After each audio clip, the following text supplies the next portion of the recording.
Viva, psicografado por Chico Xavier pelo Espírito Emmanuel. A lição é solidão. Vou botar pertinho. O presidente, porém, disse: mas que mal fez ele? E eles mais clamavam, dizendo: seja crucificado.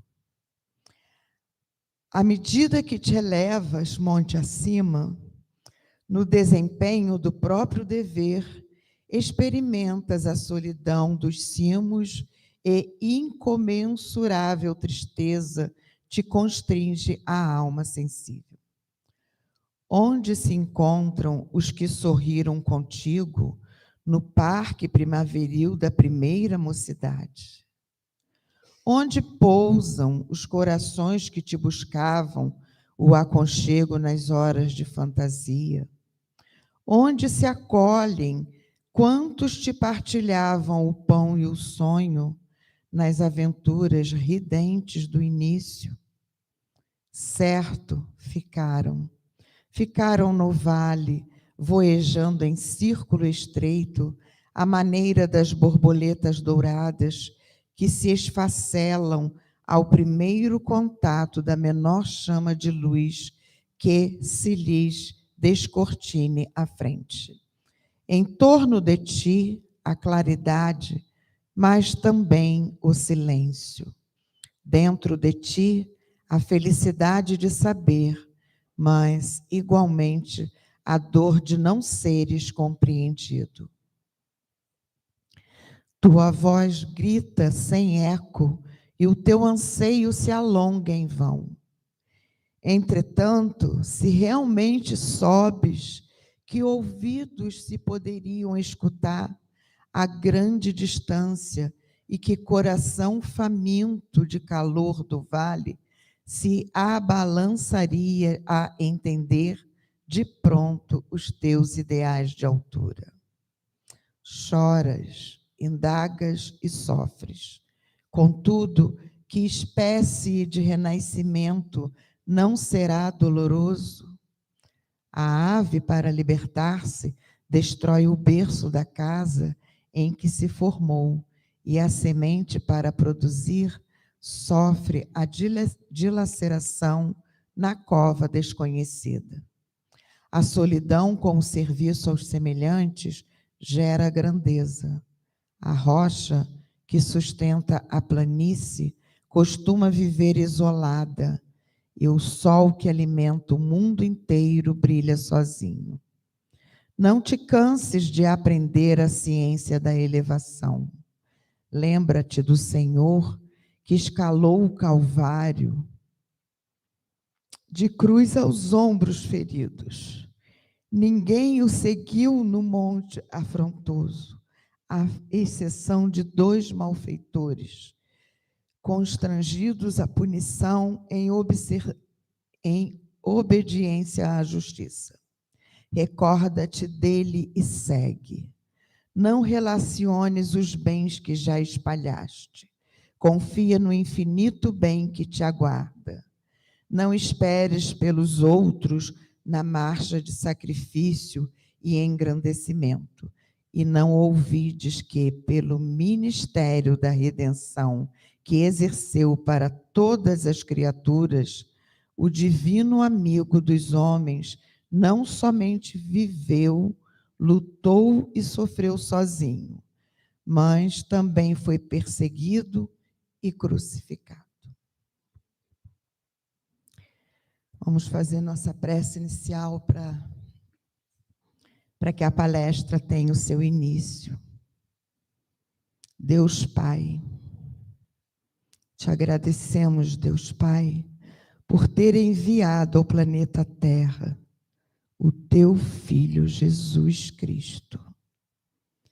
Tudo que ele aqui semeou, Pai, já se encontra em nossa alma, na centelha divina, Pai, que o Senhor, no início, no princípio de tudo, colocou dentro de cada um de nós, seres humanos. Auxilia-nos, Pai, com os amparadores de luz, que são, sob tua proteção e amparo, nossos protetores aqui na terra. Que possamos ser capacitados cada vez mais para que um dia tenhamos a consciência do verdadeiro dever, da verdadeira missão, que é o que o Senhor nos ensinou em amai-vos uns aos outros. Obrigada pela oportunidade deste domingo. Agradecemos também a querida equipe espiritual, aos dirigentes espirituais de nossa casa, que nos prepararam e prepararam todo o ambiente para que esse domingo seja especial. Que assim seja, graças a Deus. Gisele Barroso, a nossa palestrante do dia, e temos hoje na mesa a presença da nossa presidente, Jaqueline. Bem-vindo, presidenta. Bem-vindo a todos nesse dia de Páscoa, esse dia de renascimento e de alegria. E aleluia, louvado seja o nosso Senhor. Já começamos dando louvores e graças pelo renascimento, não só do Mestre Jesus, mas de todos nós que somos herdeiros da vida eterna, e que com seu renascimento, quando ele ressurge, vivo dos mortos, a morte simplesmente morre. A morte não mais existe. Ele nos traz a certeza do ressurgir, do renascer. E nesse dia de Páscoa, vamos primeiro pensar historicamente no significado desse dia, antes de entrarmos mesmo no nosso estudo. A Páscoa, ela foi definida no Concílio de Nicéia, a Páscoa cristã, porque a nossa Páscoa cristã, ela é herdeira da Páscoa dos hebreus, dos judeus, que significa Pessá, passagem. É o tempo em que os judeus comemoram durante 8 dias a passagem deles, a saída do Egito, a libertação da escravidão por 400 anos nas terras egípcias. Então, Jesus, ele passa pelo martírio e a crucificação nessa data tão importante para o seu povo, para o povo hebreu. E, de acordo com o Velho Testemunho, o Velho Testamento, lá em Zacarias, em Elias, ele teria, em Isaías, ele teria, o Messias viria e passaria por esse Calvário. Ele veio para justificar tudo isso que aquele povo esperava, mas que à época foi tão mal compreendido. A Páscoa cristã, ela foi estabelecida no Concílio de Nicéia, no ano de 325, que foi pedido, que foi definido neste concílio por Constantino, que a Páscoa cristã teria um cômputus, ou seja, uma forma de cálculo que nasceu das autoridades eclesiásticas já no Concílio de Nicéia, no cristianismo primitivo. A Páscoa cristã, ela fica definida que seria o primeiro domingo após a primeira lua cheia do equinócio de primavera. O que é um equinócio? O equinócio, ele é quando a luz do sol, nós temos 2 dias assim no ano, quando é equinócio da primavera no hemisfério norte, é equinócio do outono no hemisfério sul. É quando a luz do sol ela alcança a luz do Equador, a linha do Equador, e nesse momento A mesma quantidade de luz, ela é expandida para toda a Terra. São 24 horas nas quais o dia e a noite têm a mesma duração de minutos e segundos. E isso era muito precioso para os povos antigos, tanto para os hebreus quanto para os povos nórdicos, para os povos pagãos, que já comemoravam esse dia. Então, no Concílio de Nicéia, o que eles fazem? Eles adaptam o calendário cristão a um calendário já existente àquela época para os romanos, para que Jesus, para que toda essa história do Cristo fosse adaptada a uma realidade que já existia entre os povos pagãos. Então, a Páscoa, como nós comemoramos hoje, não deixa de ser um culto um pouco pagão, não é? Nesse dia era dedicado pelos romanos ao deus Júpiter, pelo povo anglo-saxão, a deusa Ostara. A deusa Ostara era uma deusa que era representada com ovo na mão, olhando para uma lebre. Esse ovo e essa lebre trazem a noção de fertilidade, de nascimento, de fartura, porque é a chegada da primavera, é o florescer depois da neve do inverno, que lá naquela área lá de cima, para os povos nórdicos, é um tempo de frio, em que é sofrido, ainda mais aquele tempo em que os recursos não eram como nós temos hoje. Então, é a chegada das folhas das árvores, dos passarinhos, e ficou definido domingo, por ser o dia de Júpiter, Dominus Dei, o dia de Deus, em inglês Sunday, o dia do sol. E para nós, os cristãos, o dia do nosso sol, de Jesus, o Consolador prometido, para aqueles que aqui vieram, aqui para o território nacional, domingo, dia de Oxalá, que é sincretizado com o Mestre Jesus. Então, nós temos os ovos, a imagem do coelhinho, tudo isso, herança do culto pagão, esse sincretismo que se faz no nosso planeta desde que começamos a existir, esse sincretismo do qual não conseguimos fugir e que nos rendemos de coração aberto, com a esperança de fartura, com a esperança de saúde, de renascimento. Esse era o significado para os povos antigos. A comida, aqui no Brasil, é usada a canjica branca, que vem dos povos iorubas, bantus e das nossas tribos tupi. A canjica é a comida de Oxalá dentro dos ritos. É dita como a comida mais superior, mais pura que existe. Esses povos fazem no dia de Páscoa e nós podemos fazer em vários outros. Falaremos mais a respeito quando dermos as nossas aulas de banhos. Eles fazem a água da canjica, deixam a canjica de molho, depois fervem, cozinham a canjica em água sem tempero, e no domingo, antes do meio-dia, banham desde a cabeça até os pés com aquela água abençoada, que é a água de Jesus Cristo, que é para receber essa pureza. Ela tem um significado também através do milho, da pipoca, do renascimento, da saúde, da cura. Tudo isso está misturado ao nosso dia a dia e nós não fazemos nem ideia, não é? Nós comemos aquela canjica gostosa e não pensamos de onde surgiu esse hábito. E sim, ele surgiu em homenagem ao nosso mestre.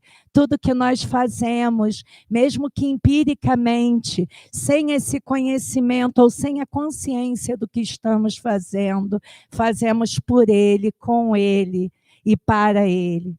Nesse dia, então, que a gente possa comer essa canjiquinha e lembrar que aquela comida sagrada, vamos sacralizar cada comida do dia de hoje na nossa ceia. Vamos abençoar, vamos fluidificar tanto hoje como em todos os dias da nossa vida, encher de gratidão a nossa vida na Terra por ser uma grande oportunidade de crescimento, de evolução.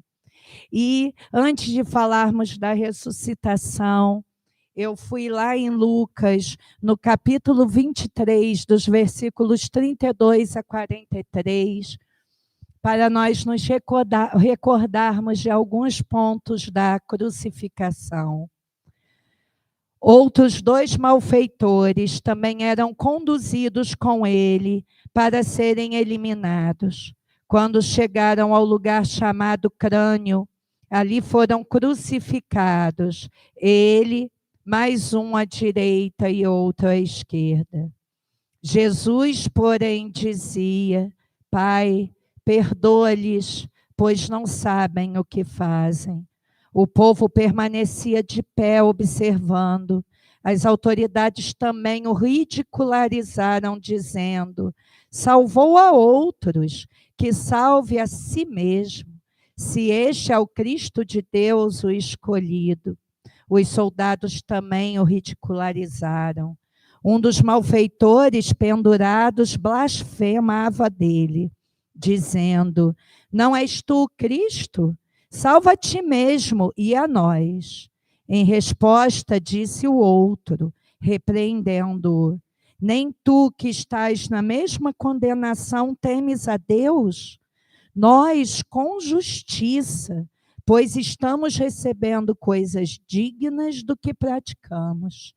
Ele, porém, nada praticou de impróprio e dizia: Jesus, lembra-te de mim quando entrares no teu reino.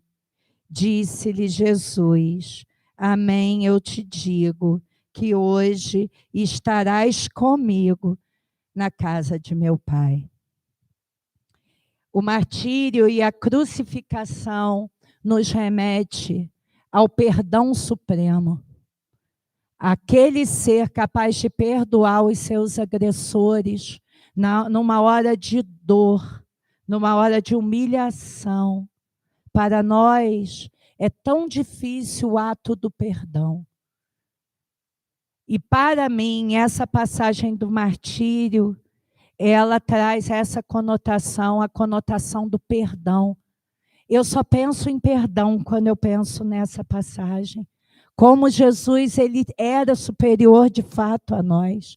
Como que ele ali sofrendo, pendurado na cruz, depois de beber um vinagre que eles dão quando eles têm sede.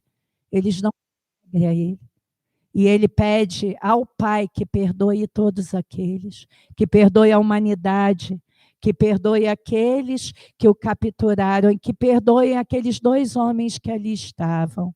Mas eu vejo também esses 2 malfeitores como a humanidade terrena. Um representa aquela humanidade vitimizada, que não assume seus erros, que pede a salvação sem nenhuma mudança, sem mudança de caráter, que exige a salvação, como ele disse: se tu és o Cristo, salva a ti e a nós. Ele exige a salvação sem fazer nenhuma mudança.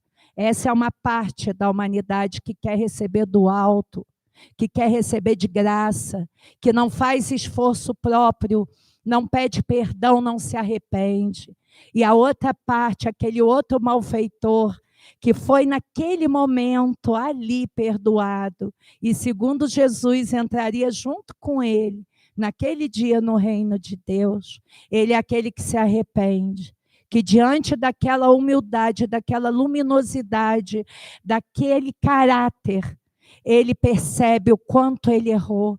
E ele, naquele momento, reconhece, inclusive, que merece, que é merecedor daquela punição. O martírio e a crucificação nos mostra isso, nosso modelo e guia, e as 2 partes da humanidade. Uma que deseja receber e uma que já admite que pode melhorar. Em qual dessas 2 partes estamos incluídos? Nós nos incluímos. Onde nós estamos? onde nós estamos nesse quadro vivo do martírio e da crucificação. É algo para pensarmos a respeito no dia de hoje. E isso me remete à passagem de João, no capítulo 5 e no versículo 29. E sairão os que fizeram coisas boas para a ressurreição da vida, e os que praticaram coisas malévolas para a ressurreição do juízo. O que João diz aqui? Que a ressurreição é ressurgimento. Nas palavras de Emmanuel, ele explica essa passagem de João. No livro Pão Nosso, na lição 127, ressurreição é ressurgimento, e o sentido de renovação não se compadece com a teoria das penas eternas. Quando ele diz aqui ressurreição do juízo, não é aquele juízo final, não é aquele juízo que a gente vai ser julgado, mas do nosso próprio juízo, cair em si, criar juízo mesmo em nossas palavras, e nós ressurgirmos, nós renascermos para a vida. Não existe essa penalidade eterna, esse fogo que queima eternamente no inferno. Jesus veio provar isso. E naquele momento, diante da cruz, ele ainda transforma toda aquela imagem triste nesse exemplo para nós. Ressurgir, ressurreição, vem do termo anastasia, que quer dizer levantar-se, ressurgir. E havia uma ideia entre os hebreus de ressurreição no dia do juízo final.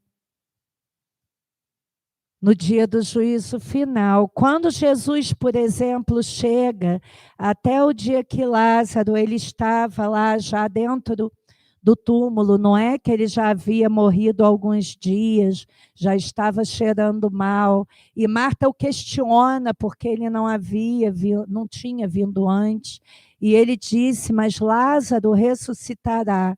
Aí a Marta diz assim, ele ressuscitará no dia do juízo, disse eu sei. Então, essa parte das escrituras, ela nos mostra que aquilo ali já era uma tradição entre aquele povo. Mas Jesus fala então a Marta, eu sou a ressurreição e a vida. Quem crê em mim, ainda que esteja morto, viverá. E quem vive e crê em mim, nunca morrerá. Então, quem crê em mim, ainda que esteja morto, viverá. E quem vive, quem crê e vive em mim, não morrerá. Ele não nos falava dos 2 graus de ressurgimento. Porque Jesus não traz o conceito de que um corpo, ele vai se refazer, vai sair de dentro da terra e vai sair andando. Essa imagem confusa que foi trazida por nós pela Igreja Católica. Ele não diz isso em momento algum. E dentro do conceito de ressurgimento cristão, é um conceito muito mais amplo do que a gente pode entender, porque esse ressurgimento não é só para a carne. Quando a gente desencarna, a gente ressurge para o espírito, a gente renasce no renascimento para o espírito. Quando a gente reencarna, a gente ressurge para a carne. A gente renasce para a carne. Nós vamos juntando ao longo das nossas vidas e experiências e metamorfoses sucessivas. Durante várias experiências, nós vamos juntando aprendizados que aquela pessoa que nasceu lá atrás, ela vai ressurgir. Quando os sacerdotes do Sinédrio, eles perguntaram a João Batista se ele era Elias, você é Elias? Ele disse não. Por quê? Porque ele já tinha desencarnado como Elias, ressurgido no plano espiritual e ressurgido como João Batista. Ele não era Elias. O espírito dele, ele já fez o quê? Ele já evoluiu. Porque a evolução do espírito, ela é constante. Ela nunca para. Por isso que ele afirma que ele não era Elias, porque ele não era mais Elias. Então, a cada vida, a cada encarnação e desencarnação, nós surgimos, ressurgimos. E a ressurreição do Cristo não foi do corpo.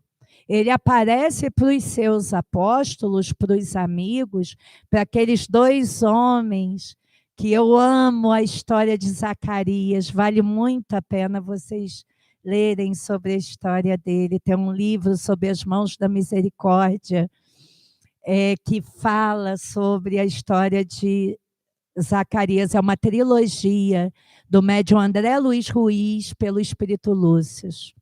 É sobre as mãos da misericórdia, a força da bondade, o amor jamais te esquece. Ali narra desde que Zacarias sai de Emaús, começa a seguir Jesus, e ele faz esse retorno da caminhada para Emaús, após o desencarne de Jesus, e nessa caminhada, ele e Cleopas, que é um grande amigo dele, alguém que ele havia curado da lepra, e que se tornou um grande companheiro de Zacarias, eles encontram um homem que passa a acompanhá-los, e ele diz coisas tão profundas sobre as leis de Moisés. Ele parece um doutor da lei, mas ele está tão simples. E quando eles chegam na casinha de Zacarias, eles dizem, entra para comer conosco. Ele não quer, ele diz que não, eles insistem, ele entra. E durante a ceia que eles estão fazendo, ele se materializa como Jesus, era Jesus caminhando com eles. Essa mensagem ela nos mostra como que por diversas vezes nós temos Jesus do nosso lado, materializado na forma de um grande amigo, materializado na forma do nosso pai, da nossa mãe, de um irmão, de um filho, de um neto, de um conhecido, de alguém que está vindo nos trazer um consolo. E que se Jesus pudesse, ele se rematerializaria ali e mostraria para nós que aquele indivíduo que está ali é ele.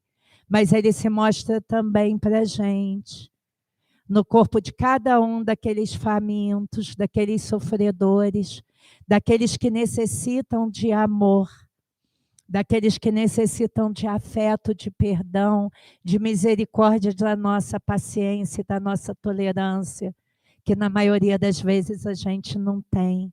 É Jesus que está ali e a gente está falando mal e maltratando. Ele vive hoje, quem crê e vive em mim terá, nunca morrerá, terá a vida eterna. Quem crê e vive em mim, viver em Jesus é viver os seus exemplos.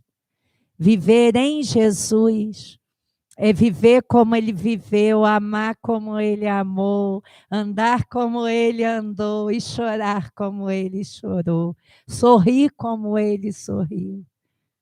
Viver com Jesus é isso. E não haverá mais morte, porque a gente, quando chegar a esse nível de crer e viver com Ele dentro de nós, com a sua palavra e os seus ensinamentos, colocando em prática tudo aquilo que Ele nos trouxe, nós sairemos desse ciclo de reencarnações. Nós alcançaremos o topo de espíritos puros, isso que Ele quis dizer. Que ali quem crê em mim, não é? Jamais, mesmo morto, não morrerá, é o que ele quis dizer, que é aquele que ainda está num ciclo, participando dos ciclos encarnatórios. Agora, quem crê e vive em mim não morrerá, quer dizer que não passará mais por ciclos encarnatórios. Eu interpreto essa parte assim, eu consigo sentir. E ele diz, eu vim lá em João, eu vim para que todos tenham vida e vida abundante. E a gente não deve esperar para a nossa vida eterna, ou nosso desencarne, para viver essa vida abundante. Nós escolhemos estar na matéria e devemos buscar a vida abundante na matéria. E a cruz da crucificação, ela nos traz em seu eixo vertical o nosso ressurgimento como espírito. E em seu eixo horizontal, a nossa realidade da matéria. No eixo horizontal do simbolismo da cruz, a nossa realidade da matéria com o símbolo da água. Por isso que ele disse, a gente tem que renascer pela água e pelo fogo. Aquele que não renascer de novo, disse ele a Nicodemos, não alcançará a vida eterna. Para que a gente alcance, a gente tem que renascer pela água e morrer e alcançar o batismo do Espírito. Então, renascer pela água é a nossa materialidade, pelo útero das nossas mãos, pelo batismo aqui da terra, da água, como João Batista o batizou. É esse eixo horizontal de materialidade que a cruz nos dá, de humanidade, que para podermos ultrapassar essa realidade, nós temos que nos dar a mão. Então, renascer no corpo pela água, mais de 60% do nosso corpo é água. Então, a água, ela tem o simbolismo da vida na matéria. E ela representa na cruz esse eixo horizontal. O fogo, ele representa o fogo do Espírito, a sarça ardente que queima, mas não machuca, que aquece, mas não agride.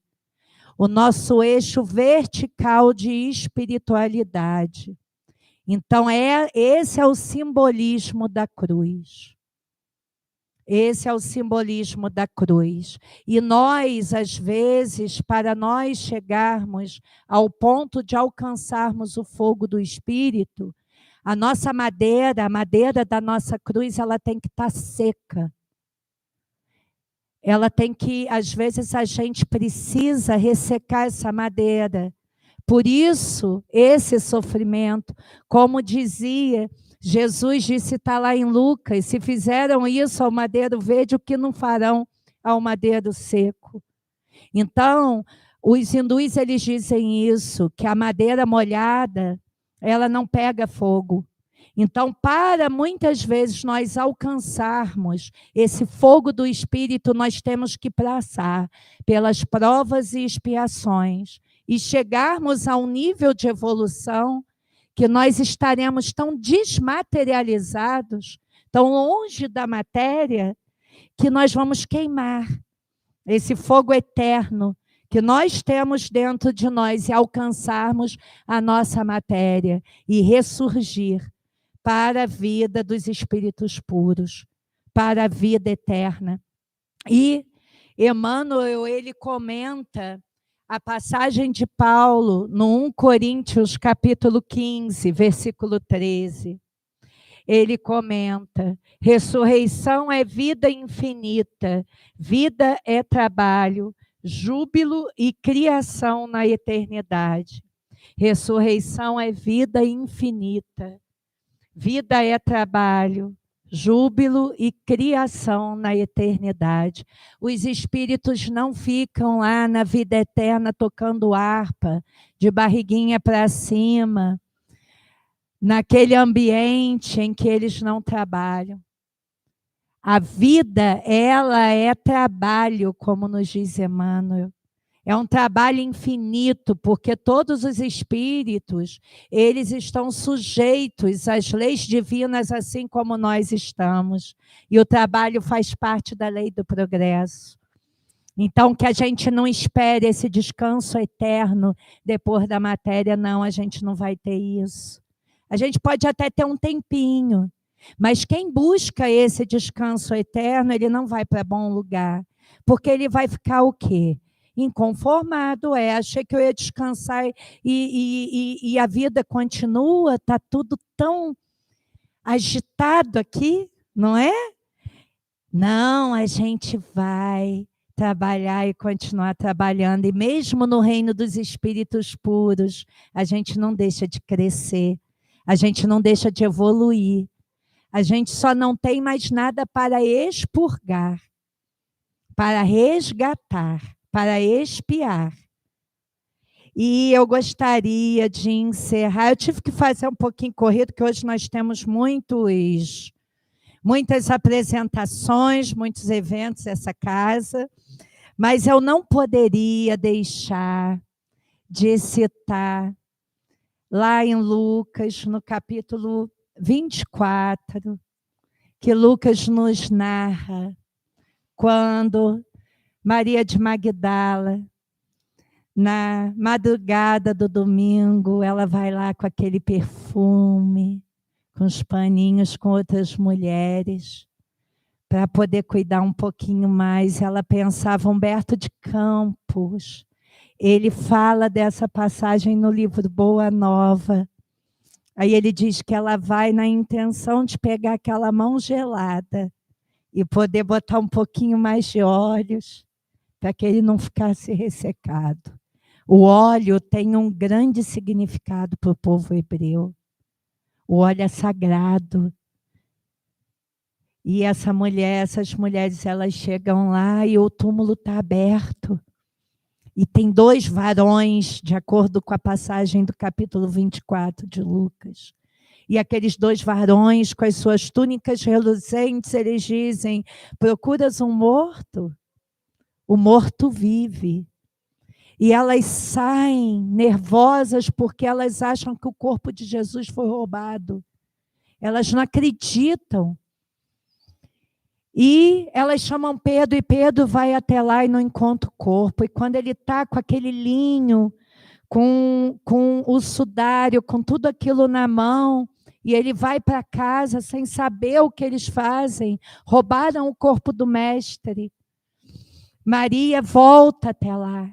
E ela naquele jardim, lá no Jardim das Oliveiras, quando ela chora, ela ouve assim, Maria. E era Jesus, e quando ela olha, ela vê Jesus vivo. E ela vai para tocar Jesus, e ele diz, não me toqueis, porque eu ainda não retornei ao meu Pai. Ou seja, ele ainda precisava densificar mais a matéria dele, porque é um fenômeno de mediunidade de efeitos físicos. Ele precisava densificar mais a matéria para depois poder ser tocado, como ele foi por Tomé. Ele necessitava dessa densificação que se faz pelos elementais da natureza e pelo ectoplasma de todos aqueles que o viam, porque ele também era um grande médium, Jesus. E aí Maria corre para contar, não é?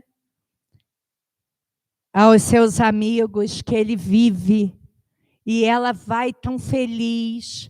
E Ernest Renan, ele é um grande historiador do cristianismo, e ele era um filósofo. E Humberto de Campos cita Ernest Renan em sua obra Boa Nova. Ele diz assim, onde está o sábio da terra, que já deu tanta alegria ao mundo, quanto a carinhosa Maria de Magdala?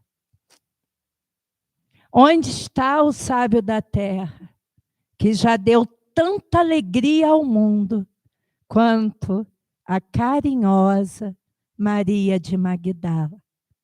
Aquela notícia inundou o cristianismo, e ela encheu de esperança o coração daqueles que estavam ali, chorosos e despedaçados, com a morte do Mestre. Aqueles homens, os primeiros cristãos, eles iam para os circos, para o sacrifício sem medo, sem pensar 2 vezes, porque eles viram, eles presenciaram. Eles sabiam, porque até então a vida eterna era uma promessa. Vocês entendem isso, gente? Nós já recebemos o Consolador prometido. Nós hoje já temos o entendimento do Espiritismo, já tivemos Kardec. e os centenas que vieram após ele. Já temos a facilidade da comunicação com os espíritos. Eles tinham o quê? Uma suposição. Então, essa notícia dada pela carinhosa Maria de Magdala foi a maior notícia que a humanidade já recebeu. Não só para os cristãos, mas para 100% da humanidade. Porque é a certeza de que a vida continua. A certeza de que nós não morremos. A certeza de que estaremos para sempre vivos, como herdeiros desse fogo eterno que nos sustenta, nos alimenta e nos dá força. E Tia Maria hoje disse uma coisa muito linda no trabalho, e foi a frase que define esse estudo de hoje. Ela disse que para ela, como cristã, o dia da Páscoa é o dia mais importante dentro do cristianismo. Porque ela diz, nascer não é, o dia do Natal é muito importante, Jesus nasceu. Mas nascer já fazia parte dos fenômenos da vida naquela época. Sempre fez, desde que o mundo é mundo, e que o primeiro Neandertal e depois Homem sapiens passou por aqui pela Terra. A gente já nascia, já reproduzia. Mas ressurgir, renascer, é o maior de todos os eventos do cristianismo. Porque foi a primeira vez que alguém ressurge, que alguém renasce e nos dá esperança.